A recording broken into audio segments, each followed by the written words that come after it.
আবারও একটা নতুন দিন। সকালে ঘুম থেকে উঠেই ফ্রেশ হয়ে এমটি স্টমাকের মেডিসিনটা খেয়ে কিচেনে এসে দেখলাম মা বানাচ্ছে পরোটা আর ৮ কুচি পটল ভাজা, যেটা আমাদের সবারই ফেভারিট।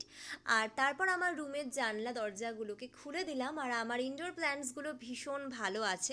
তারপর অ্যাকোরিয়ামে জল দিয়ে কাকুর সাথে ফোনে কয়েকটা বিষয়ে কথা বলছিলাম। আমার কাকিমা নার্সিংহোমে অ্যাডমিটেড, তো আমরা সবাই ভীষণ উরিড লাস্ট কয়েকদিন ধরে।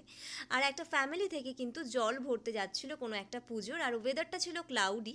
তারপরে ব্রেকফাস্ট করে আমি আরেকটা মেডিসিন ছিল সেটা খেয়ে আমার রুমের আর একটা সাইড ড্রেসিং টেবিলের যে কর্নারটা সেটাকে আজকে ক্লিন করলাম।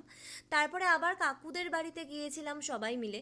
দেন ওখান থেকে ব্যাক করে আসার সময় দেখি লালু কুলফি আমার জন্য ওয়েট করছে, তো প্রথমেই কুলফিকে এসে খাইয়ে দিলাম দই ভাত, আর তারপর লালুকেও খেতে দিয়ে দিয়েছিলাম। দেন আমি স্নান করলাম, অ্যান্ড এই হলো আমার রিসেট করার পর ড্রেসিং টেবিলটা। তো মা বানিয়েছিল চালের পায়েস, দেন আমি লাঞ্চ করলাম। তো আজকে সকালটা এইভাবে কাটলো।